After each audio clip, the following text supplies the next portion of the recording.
Boa noite, Wesley.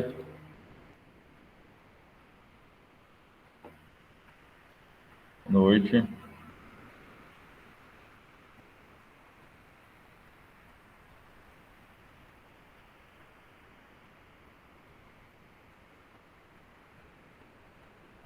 Só mais um minutinho, galera. Deixa eu começar.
Não vem mais ninguém? Vamos começar então?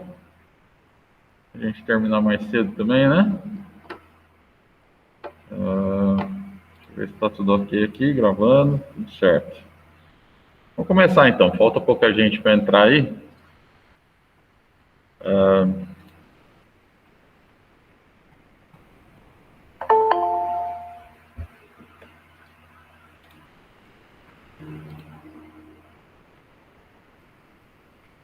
Oi, Gabriela, boa noite.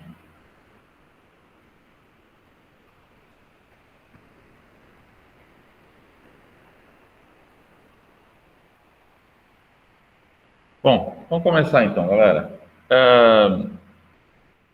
Antes de eu começar os slides aqui, eu vou relembrar um pouco para vocês aqui algumas coisas que a gente já viu, tá? Que é necessário para a gente trabalhar essa análise da concorrência que a gente vai trabalhar hoje, tá? Quando a gente viu, quando você vai fazer um planejamento de marketing, qualquer planejamento, tá? Se eu não analisar a concorrência, esse planejamento ele fica meio vago. Se eu não souber que eu estou melhor ou que eu estou pior que a concorrência, ele fica meio vago, tá? Então, é extremamente necessário a gente definir tanto o nosso posicionamento de mercado quanto do nosso concorrente, onde eu sou mais fraco, onde eu sou mais forte perante o meu concorrente, né? Quais as oportunidades que eu tenho de crescimento perante a minha concorrência, qual a minha participação no mercado. Então, tudo isso faz parte de você fazer uma análise da concorrência, fora o que a gente o que eu trouxe hoje para vocês, tá? Eu acho, na minha opinião, que para se fazer uma análise da concorrência, o que eu tenho feito ultimamente nas minhas assessorias, que eu dou de marketing para algumas empresas, para algumas pessoas e tal, o que eu tenho feito ultimamente é uma coisa que não é necessário tudo isso que é feito, que eu vou passar para vocês hoje, mas que ele dá extremamente certo, tá? Tenho feito normalmente dessa forma e ele tem tido muito resultado. Qual forma que é? Aquele sisteminha simples que a gente faz, tá? Em marketing, que normalmente eu falo para vocês, de que o marketing é composto na satisfação das necessidades e desejo. Então, para saber essas necessidades e desejos, eu preciso fazer uma pesquisa de mercado, né? Dentro dessa pesquisa, eu vou achar o que está bom, o que está ruim, e dentro do que está ruim, eu preciso melhorar, né? E o que está bom, normalmente, é o meu posicionamento de mercado, é aquilo ali que eu me destaco da concorrência na visão do consumidor.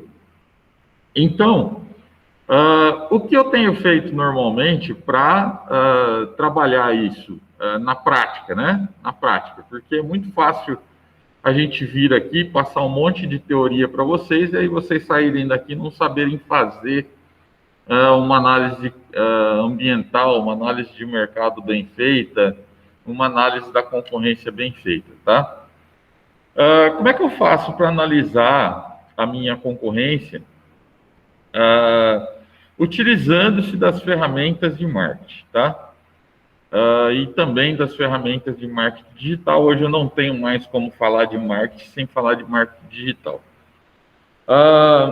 Nas ferramentas de offline, que a gente está chamando, né?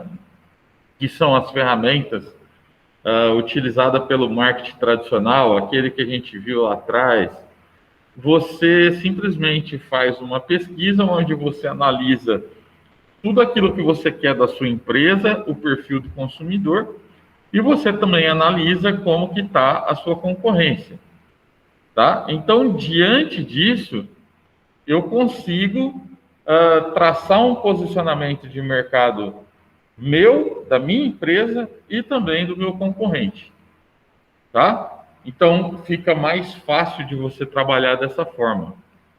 Ok? Então, se eu tenho isso na mão, dentro da análise ambiental lá, lógico que não é só isso, tá? Eu também tenho que analisar, por exemplo, quais são os produtos que o meu concorrente produz, ou serviço que ele faz, quais os preços que ele tá praticando, onde ele é mais forte, né? E quais as oportunidades que eu posso ter em cima dele, tal. Então, tudo isso faz parte daquilo que a gente viu em análise ambiental lá atrás, tá? E não deixa de ser uma análise da concorrência. Eu acho uma forma muito mais fácil de você traçar aí qual é o perfil do concorrente, tá? Qual que é a análise, fazer essa análise da concorrência, ok? Mas, aqui nos livros didáticos de marketing, né? Ele tem outras tratativas também, tá? Isso que eu passei para vocês, normalmente é o mais fácil, você fazer uma análise dessa forma. E também não tem erro, tá?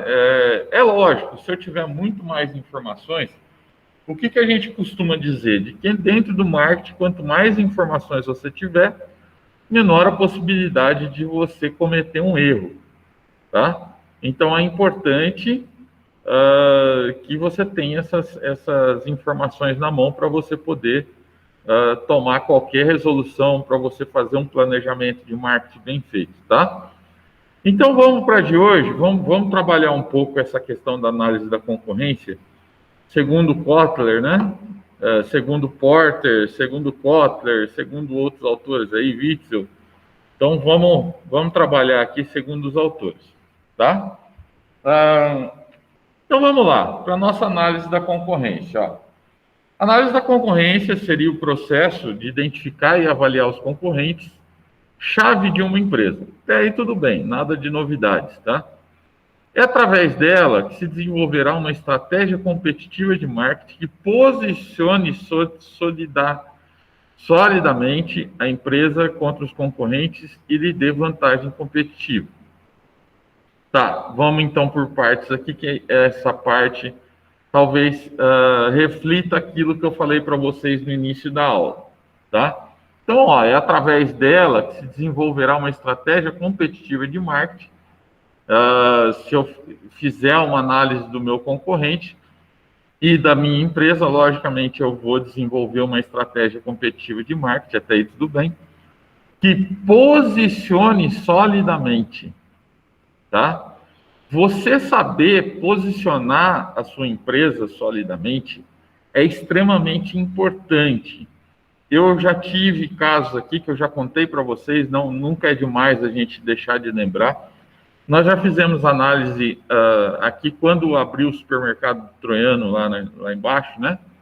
E o supermercado São João veio, nos procurou e pediu para que nós fizéssemos uma análise de mercado dele, tal, para que a gente pudesse mostrar alguns caminhos, né? Ver como é que eles estavam e tal. E nós fizemos a análise de mercado deles, e como o outro supermercado era um supermercado novo, né? E que o supermercado São João já tinha muitos anos aí de mercado e tal, o que aconteceu nessa pesquisa? Saiu que a gente, no caso, o supermercado São João, que era nosso cliente-alvo, né? Deixa eu colocar só o Clésia aqui. Oi, Clésia, boa noite. Então, saiu lá na nossa pesquisa de mercado que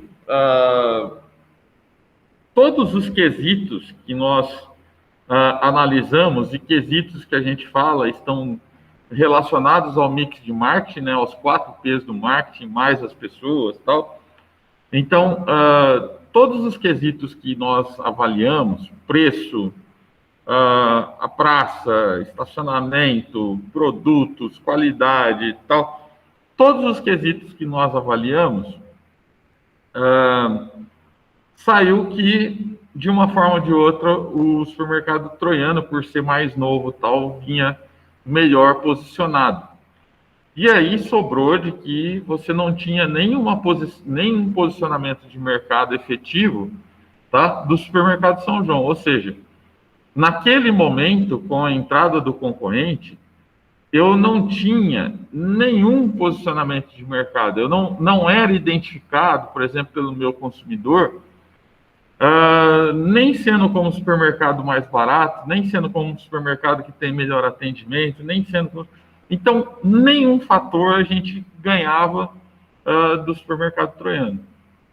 Tá? E isso é importantíssimo. Por quê? Apesar da gente ter avaliado isso, que ele não estava ganhando em nenhum quesito, nós pudemos traçar um planejamento de marketing para eles, que era o sentido seguinte: olha, já que vocês não têm um posicionamento definido, aí, por que não são eles que falam qual é o posicionamento, né? O posicionamento é a visão do consumidor, aquilo que eu sou melhor na visão do consumidor, né? E no momento a gente percebeu que não tinha nenhum desse posicionamento. Qual foi a estratégia que nós propusemos para ele, para que eles tivessem um posicionamento de mercado mais bem definido? Lembro para vocês que tudo em marketing é planejado, tudo em marketing ele precisa ter um porquê, né, que você está executando aquilo. Então, o que nós sugerimos aí para que se fizesse essa estratégia? Nós definimos, através da nossa pesquisa de mercado, tá, que o consumidor deles era um consumidor de baixa renda, que era de 1, 2 salários mínimos, no máximo, tal. E que, dentro disso, pessoal, você pode trabalhar a compra de produtos de uma melhor forma, já destinada ao seu público-alvo. Então, por exemplo, se você comprava 10 marcas de pães de forma, tá? E 8 deles eram pães de forma com marcas mais caras, tal, Puma, Seven Boys, tal, não sei o que, tal, né? O que acontece? Você tem marketing incutido ali, você tem um preço um pouco mais alto. E aí, para que se posicionasse, nós falamos para eles o seguinte: não dá para você deixar de ter as marcas, tá? Mas compre produtos mais destinados ao seu consumidor-alvo, que era um consumidor de baixa renda. Ou seja, em vez de você comprar, por exemplo, 8 de marca e 2 de marcas mais baratas, inverte, compra 8 de marcas mais baratas e você compra 2 para manter aquele pessoal mais tradicional, que gosta de comprar também lá. Você também não pode deixar sem, né? Você não pode deixar sem. Então, a gente trabalhou em cima disso e foi uma estratégia que aparentemente deu super certo, tá? Ele passou a ser posicionado mais ou menos como um supermercado que vendia um produto mais barato, tá? Porque a pessoa que vai lá, ela não quer saber, ela quer saber se o arroz, ela não quer saber se o arroz Tio João, o arroz agulhinho, o arroz não sei o quê, o arroz soltinho, tal, não sei o quê. ela não quer saber de marcas, ela quer saber, né, de mais baixa renda, ela quer saber de preço.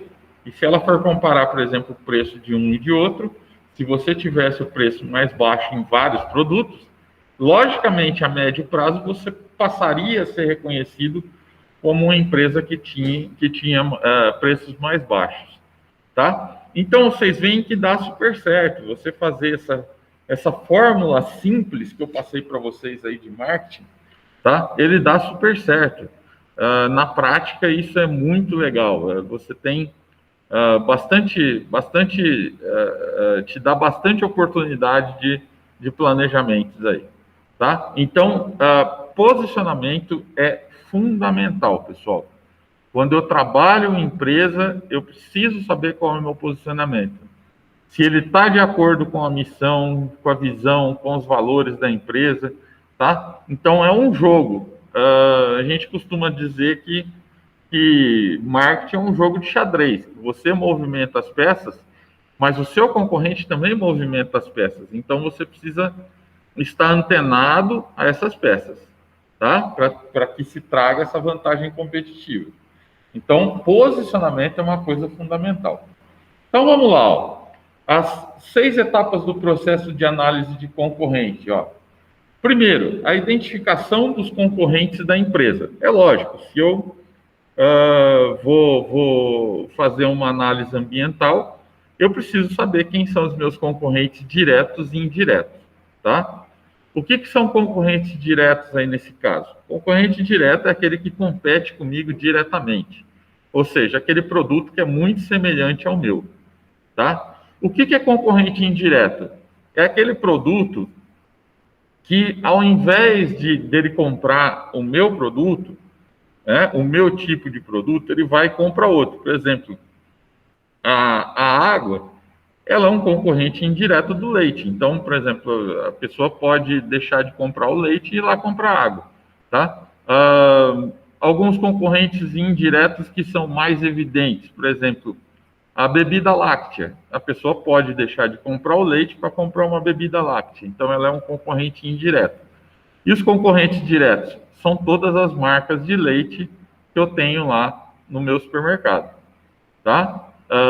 Que vendem, na verdade, não só no supermercado, né? Que vendem na região inteira. Então, eu preciso determinar quem são esses concorrentes, quais são os preços que eles estão praticando em todas as situações que envolvem, tá? O segundo item aí, determinação dos objetivos dos concorrentes, tá? Eu preciso saber como é que está meu concorrente perante o meu público e o público em geral, tá? Eu preciso saber se ele vende, por exemplo, um produto mais barato, se ele vende um produto que tem uma melhor qualidade, se ele vende um produto... Então, eu preciso determinar isso. Quais são os objetivos desse concorrente?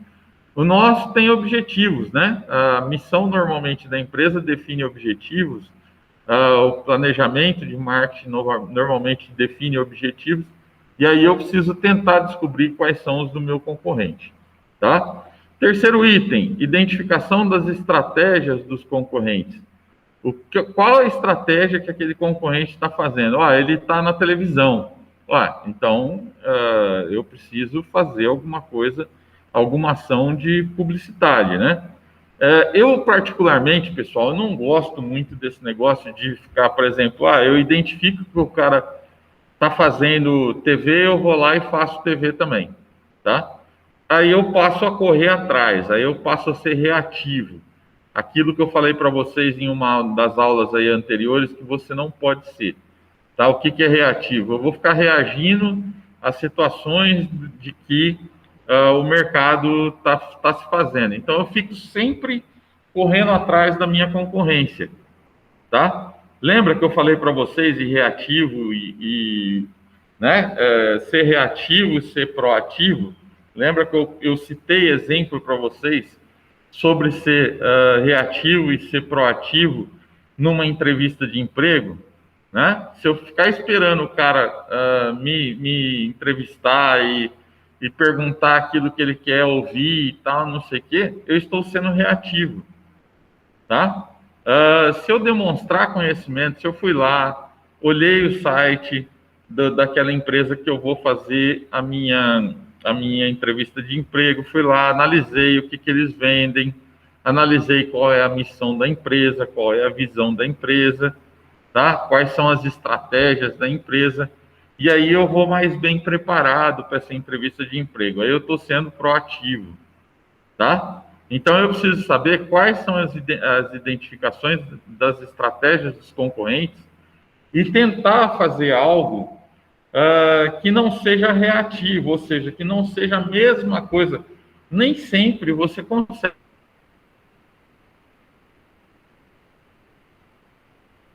Às vezes é difícil você não fazer, né, aquilo que o seu concorrente está fazendo.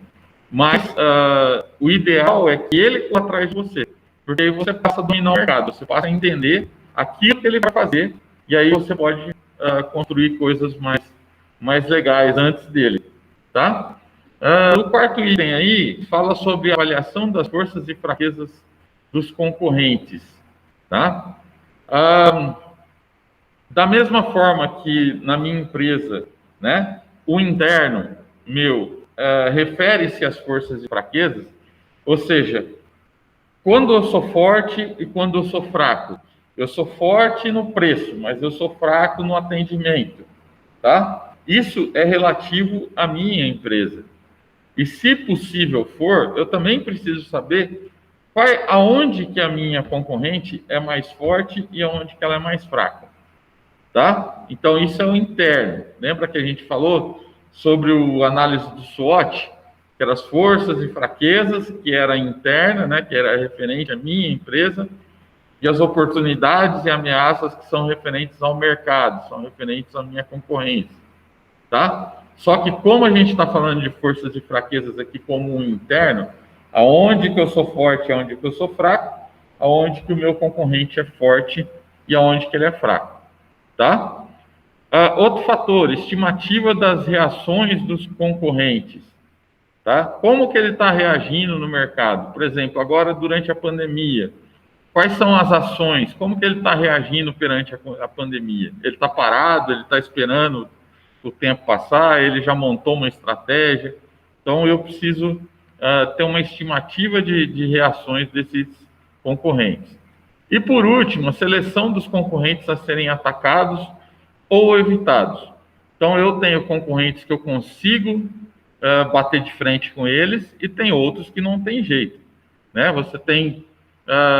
Você pode ir para o mercado, por exemplo, de refrigerante e querer brigar com as tupibaína da vida, né? As tubaína da vida, aí, tubaína funada e tal.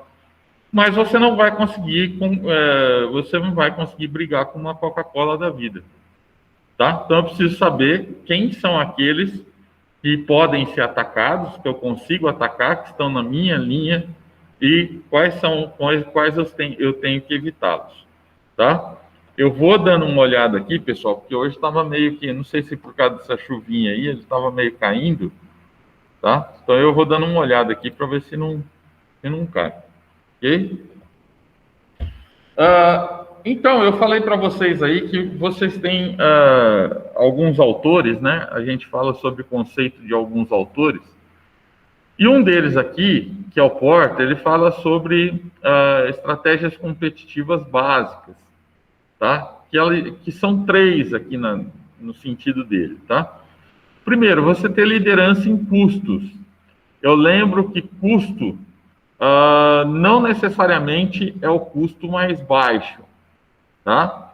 Tem determinados produtos que não tem como você ter custos mais baixos do mercado, mas dentro da sua concorrência tradicional, dentro daqueles que competem diretamente com você, você precisa ter o custo mais baixo, tá? Então, quando ele fala de liderança em custos aqui, não é que você tem que ter um produto mais baixo, de preço mais baixo que todo mundo, tá? Você, dentro da gama que você quis ali atingir, ali sim você precisa ter a liderança em custos, tá? Então, a empresa trabalha para atingir os mais baixos custos de produção e distribuição de modo a poder oferecer preços mais baixos, tá? Lembro vocês aqui mais uma vez, tá?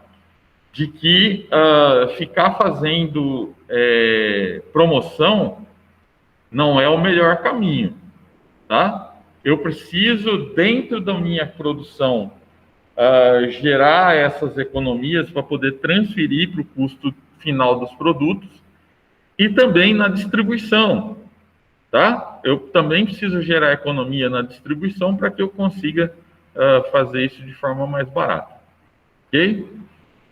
O segundo item aí fala sobre a diferenciação. Ó. A empresa concentra-se na criação de uma linha de produtos e um programa de marketing altamente diferenciados, de forma a tornar-se líder de classe ou setor. Tá? Você tem produtos que eles têm como estratégia serem diferentes, tá? Está sempre lançando coisas novas. É o caso da escola aí. Você sempre vê os lançamentos de embalagens novos, por exemplo, garrafa, lançaram o litrão, depois lançaram a garrafa com rótulo que mostrava que estava gelada, depois fizeram o latão, né? Então, quem sempre está inovando nesse sistema, a Ambev colocou a Skol para ser um produto referência de diferenciação.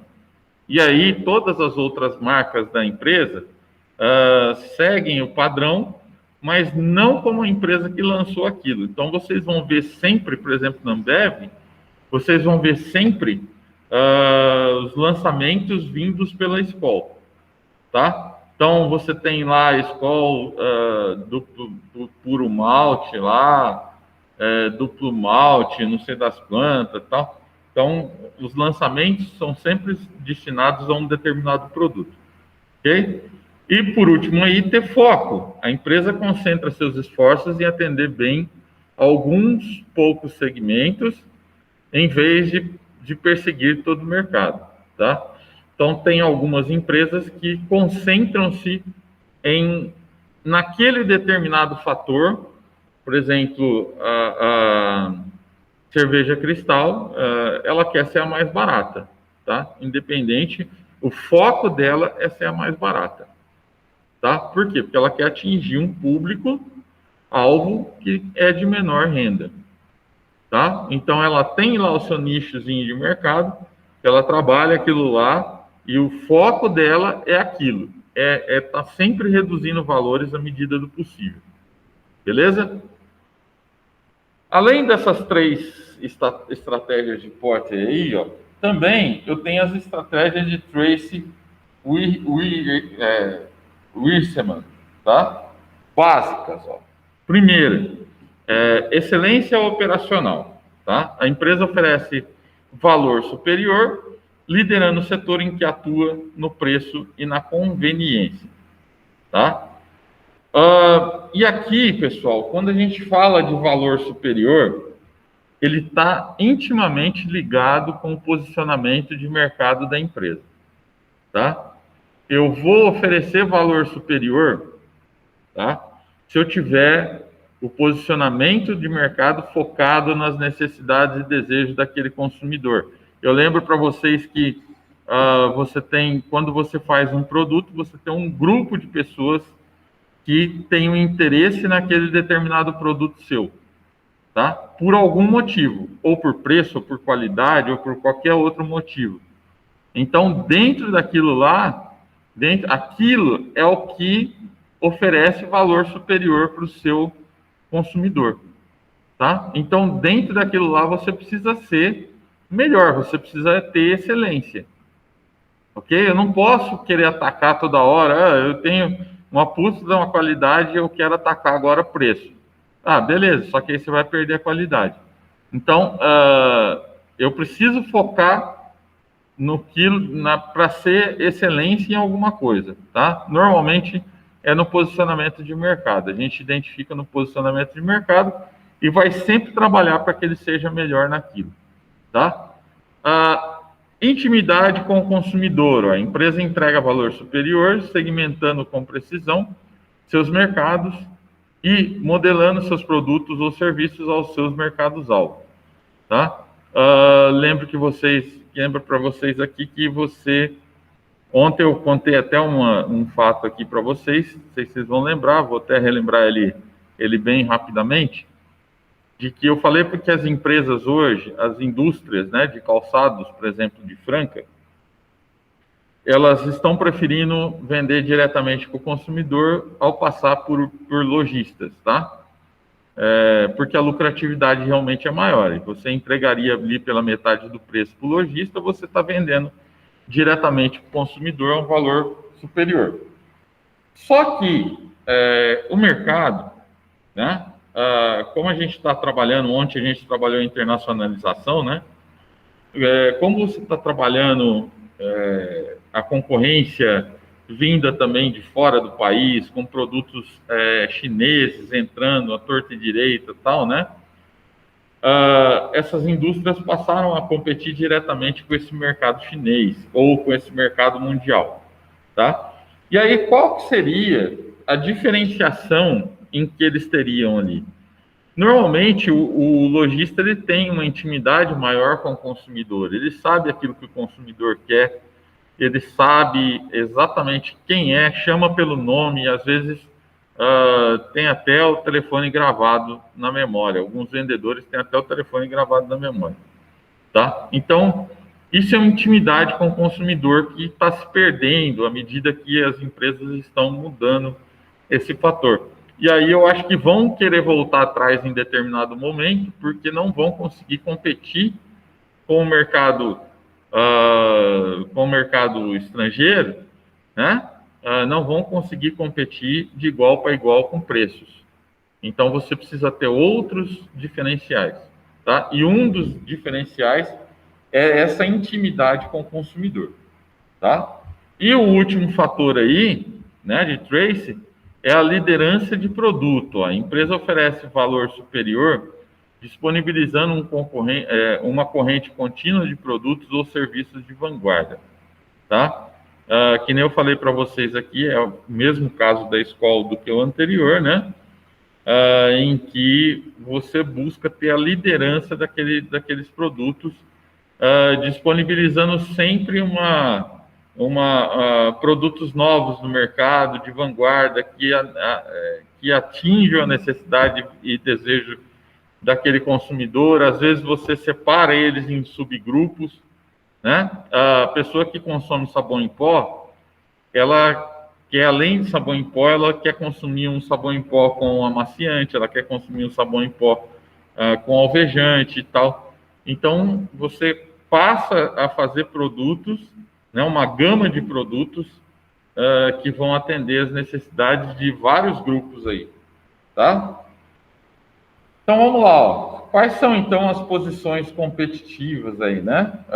O que torna aquela empresa competitiva? Ou ela pode ser uma líder de mercado, a gente já vai ver cada um deles aqui, eu nem vou entrar no detalhe, que a gente vai exemplificar cada uma delas, tá? Então, quais são essas posições competitivas? Ela pode ser líder de mercado, ela pode ser uma desafiante de mercado, ela pode ser seguidora de mercado e ela pode atingir os nichos de mercado, tá? No líder de mercado, naturalmente, é aquele que vende mais naquele determinado setor naquele determinado nicho de mercado que a gente programou, tá? Então, por exemplo, quem é o líder de vendas de leite na região aqui, tal? Então, é aquele lá, tá? No segundo, desafiante de mercado. São empresas que vêm e colocam produtos novos, às vezes, né, no mercado, tentando desafiar, tentando ganhar um nicho de mercado que até então não havia sido ganho, tá? E até tentar competir também com outras empresas para ganhar mercado, tá? Eu também tenho seguidor de mercado. Seguidor, eu acho que é o pior tipo que você pode programar, porque ele está sempre seguindo o outro no mercado. Então, o cara vai lá e lança o litrão, lança a escola litrão, aí você vai lá e lança o produto litrão.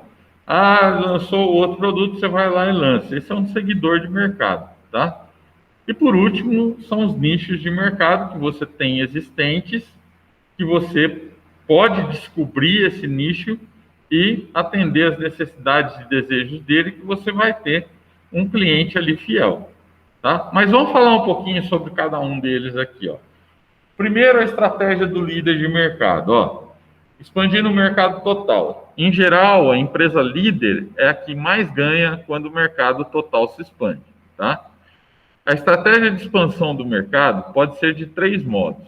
Primeiro, de novos usuários, tá? Todo tipo de produto pode atrair novos consumidores que ainda o desconhecem ou que resistem a ele devido ao seu preço ou ausência de determinadas características, tá? Então, novos usuários que às vezes ainda não experimentaram o seu produto são oportunidades de você crescer no mercado, tá? Se você fizer com que ele experimente aquele determinado produto, tá, e você consiga que ele passe a consumir, né, aquele produto, você vai atingir esse novo usuário, tá? Também pode ser de novos usos, ó. O profissional de marketing pode expandir os mercados, descobrindo e promovendo novos usos para o mesmo produto, tá?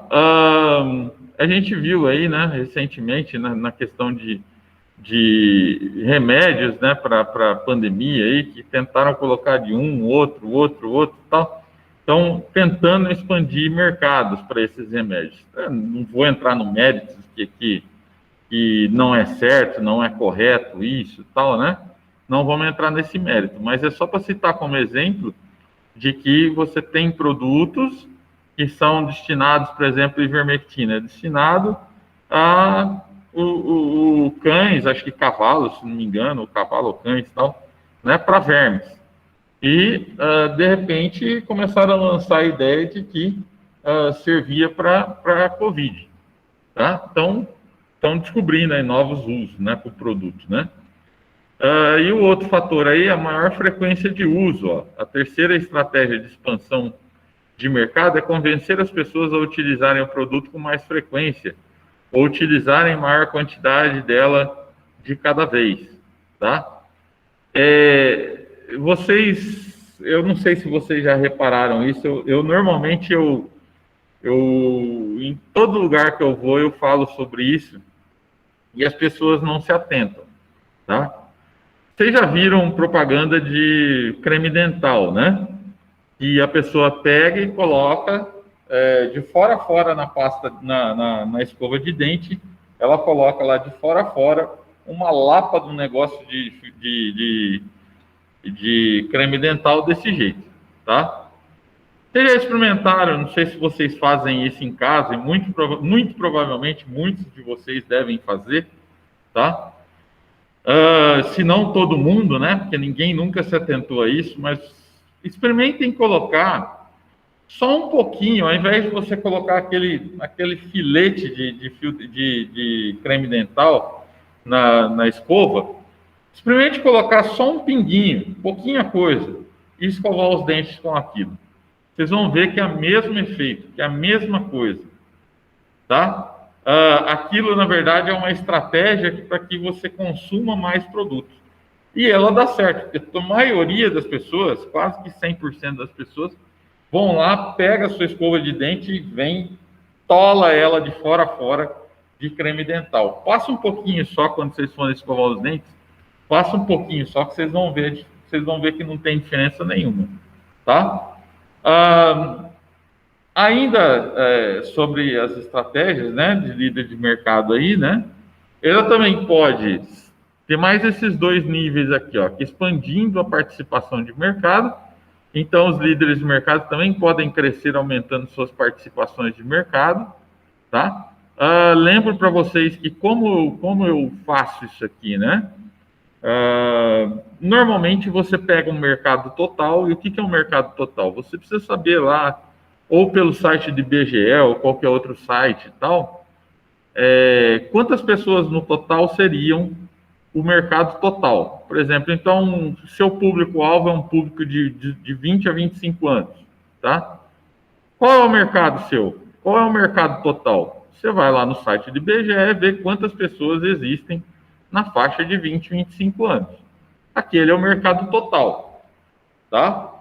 E quanto você vende por mês para essas pessoas? Quanto desse mercado total você consegue atingir?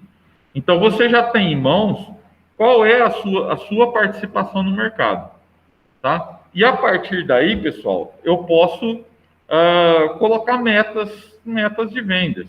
Por exemplo, eu quero crescer esse ano 5%.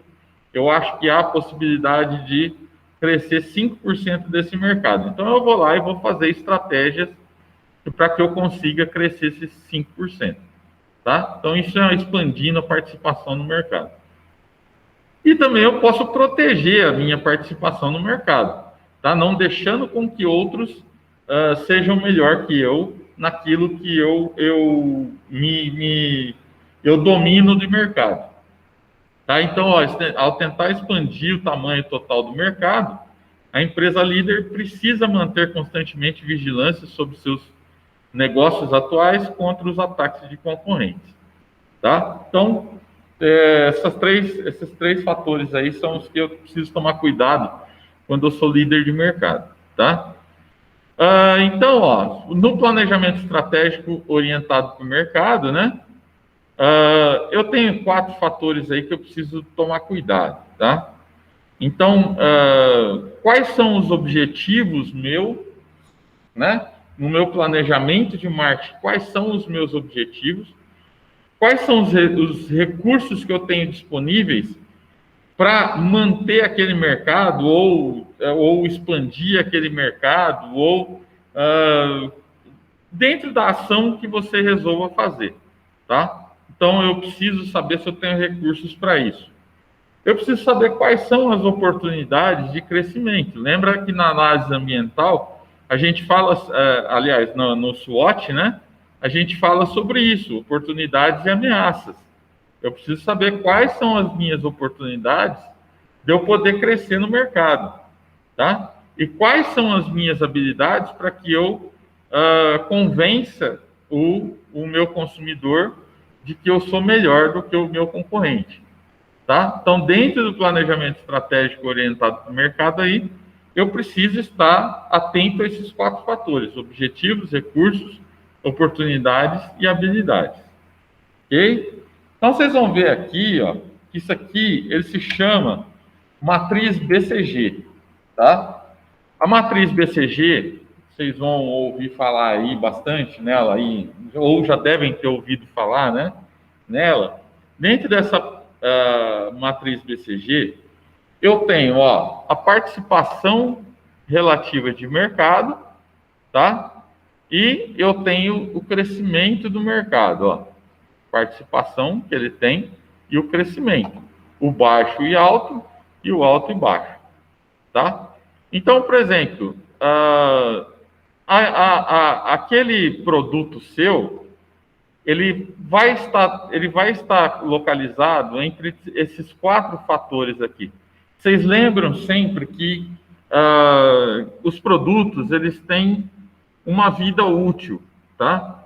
Então, o produto, quando ele é lançado, ele tende a subir, né, até um determinado nível, alcança lá o seu ápice, cai, a tendência dele é cair, e aí, ou ele se mantém numa situação que vale a pena manter ele no mercado e não extinguir ele do mercado, ou ele chega a um nível tão baixo que você começa a querer tirar ele do mercado, tá? Então, dentre esses fatores, você vai ver que ele pode ser considerado ou uma estrela, tá? Ou ele pode estar em questionamento, ou ele pode ser a vaca leiteira ou o abacaxi, tá? Normalmente, você tem aqui, na estrela, né? Parece que a estrela é o bambambam, né? Dos produtos de mercado aqui, né? Mas não é.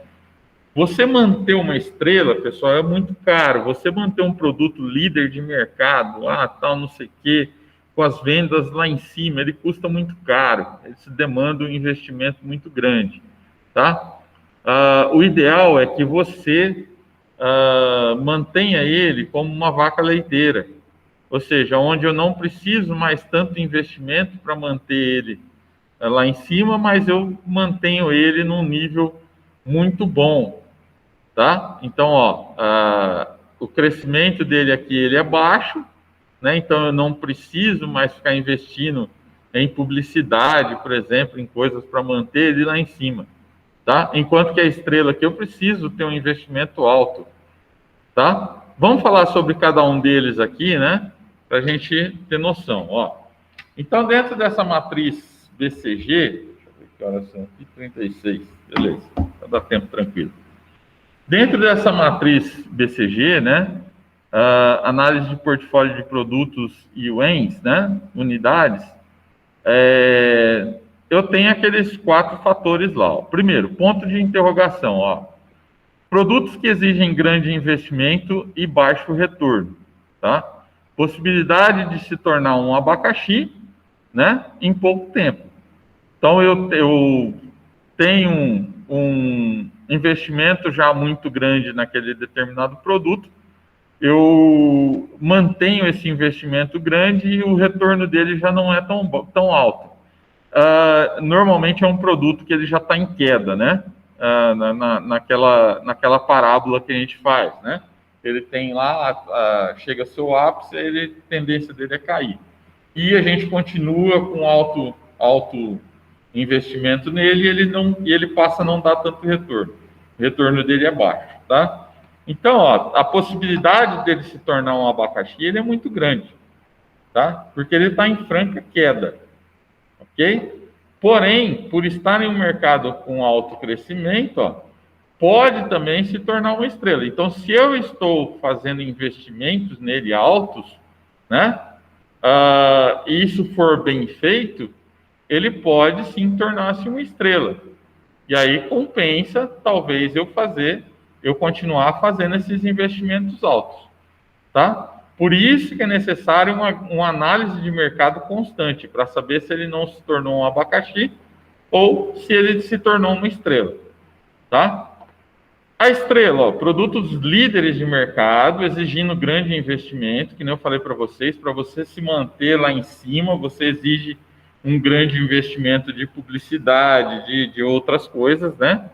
Então, os produtos líderes de mercado exigindo grandes investimentos para retorno proporcional. Lógico que eu tenho grande retorno aqui normalmente, né? Se o crescimento do mercado for reduzido, pode facilmente se tornar uma vaca leiteira, tá? E aí entrar naquilo que eu quero, que a vaca leiteira é aquilo que eu não preciso mais colocar tanto investimento, tá? E ele se torna rentável por si só, ele fica ali naquela casinha do rentável, tá? Então, a vaca leiteira, ó, produtos com investimentos moderados e bons lucros. Então, ele chega lá no seu limite, chegou lá no seu ápice, teve a queda, tal, mas ele continua num nível que vale a pena ficar investindo nele. Cito para vocês alguns exemplos, por exemplo, de produtos que permaneceram no mercado aí, né? Bombril, leite moça, maisena. Então, são uma série de produtos que tiveram a sua queda, mas eles continuam num nível que vale a pena você continuar investindo, tá?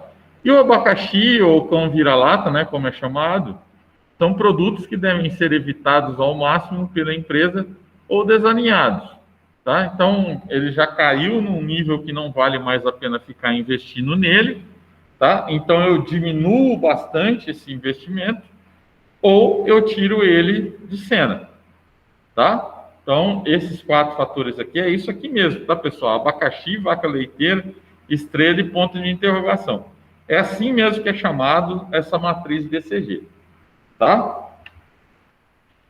Então, ó, para a gente ir terminando aí, ó. Após incluir seus vários negócios na matriz BCG, né?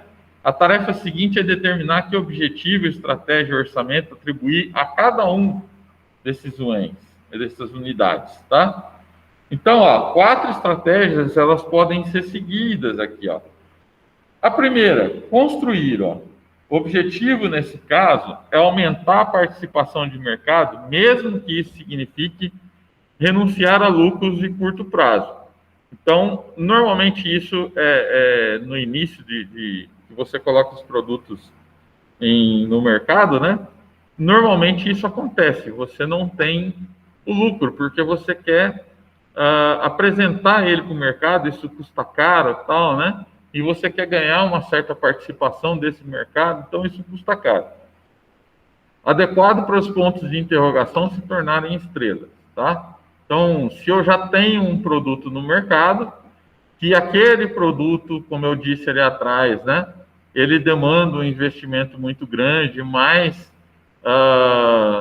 eu preciso checar se ele está prestes a se tornar um abacaxi, né? Ou se ele está prestes a se tornar uma vaca leiteira, ou né, se tornar uma estrela, ok?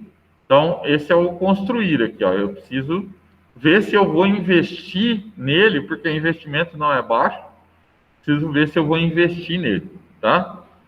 A questão de manter, ó, o objetivo aqui é preservar a participação de mercado. Essa estratégia é adequada para as vacas leiteiras fortes, caso se deseje que elas continuem rendendo grandes fluxos positivos de caixa.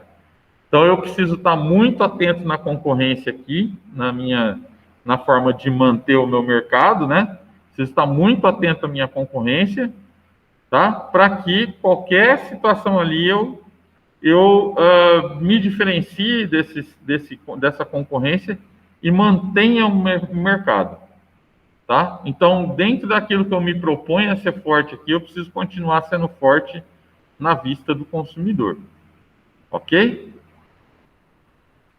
Então, vamos lá. Outra questão pode ser de colheita, de colher, tá?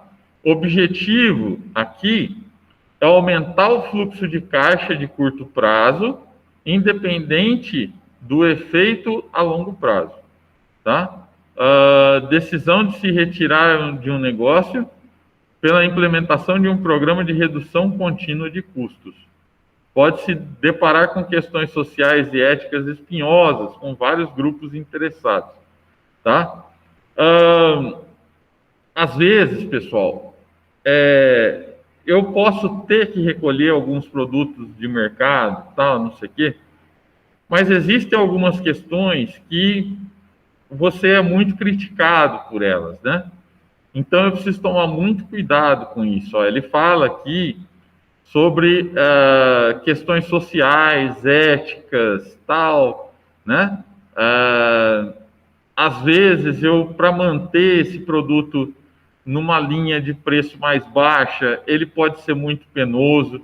E aí eu vou citar para vocês um exemplo clássico que aconteceu aí há pouco tempo, tá? E que é preciso tomar muito cuidado com isso, mas muito cuidado mesmo, tá?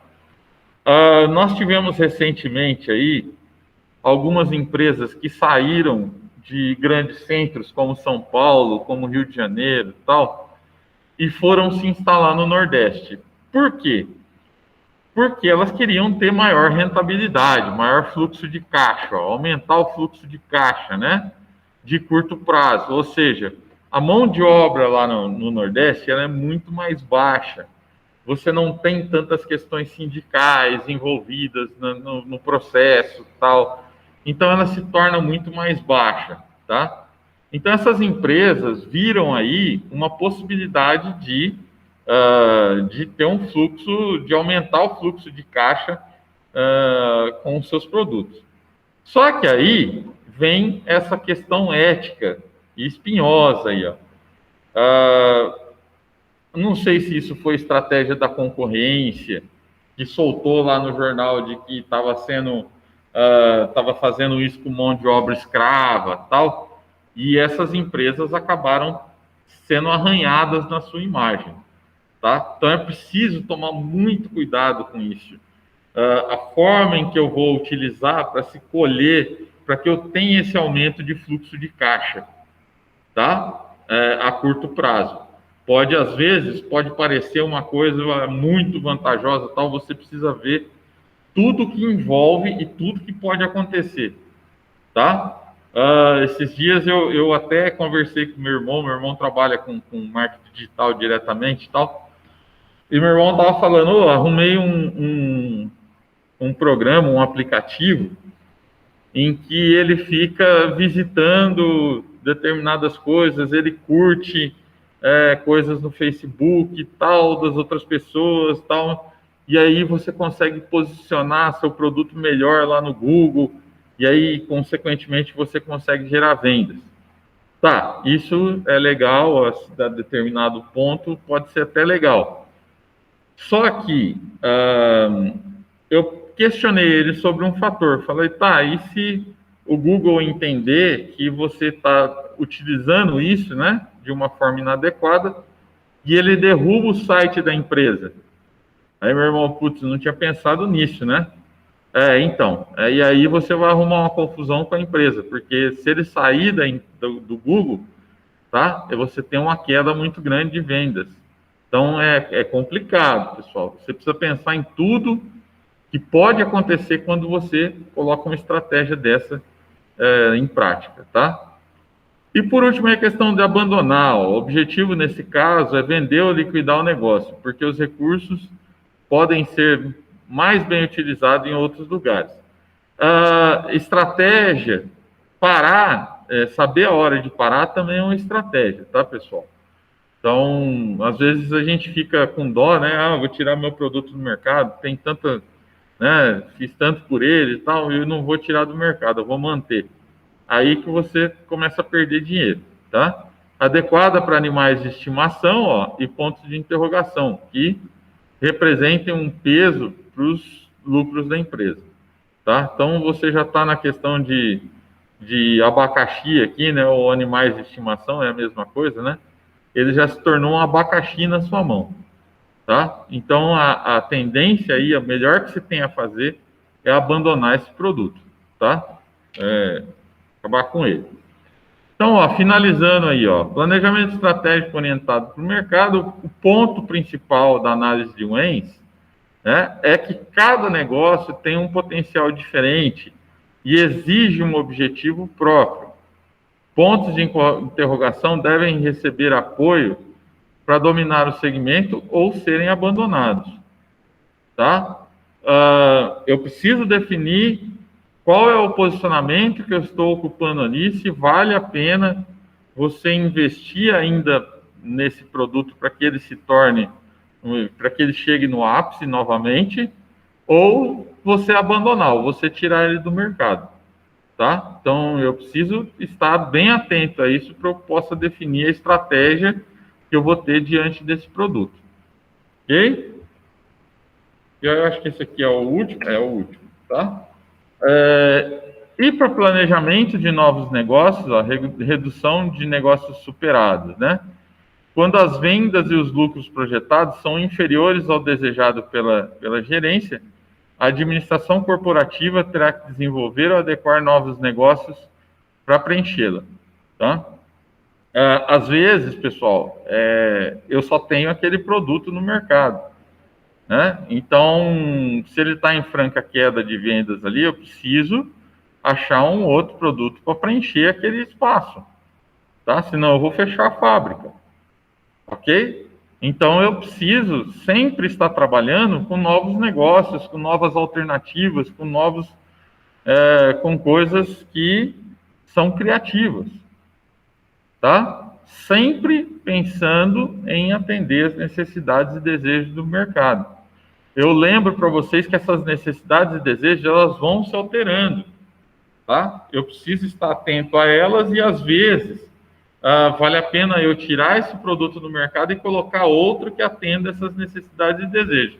Aí sim eu vou manter num ciclo que vale a pena para o meu negócio. Beleza, então, pessoal? Então, a gente termina por aqui. Eu vou fazer a chamada rapidinho aqui. Alguém tem alguma pergunta aí? Se tiver, pode fazer.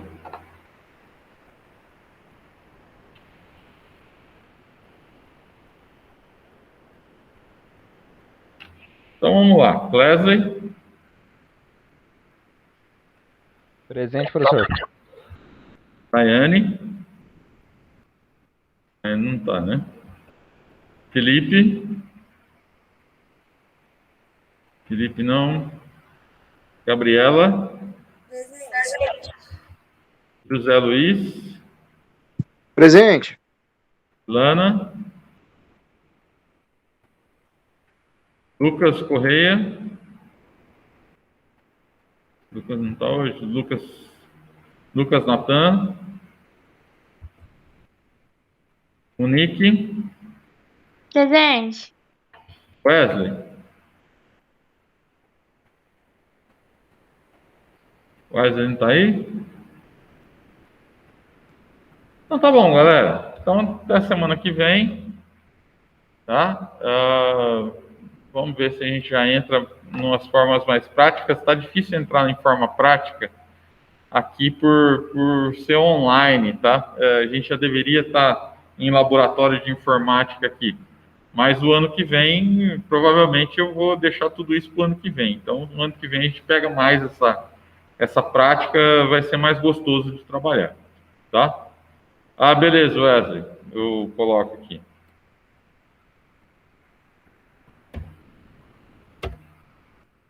Então tá bom, pessoal. Boa noite para todo mundo aí. Até a semana que vem. Joia? Bom final de semana para todo mundo. Boa noite. Boa noite.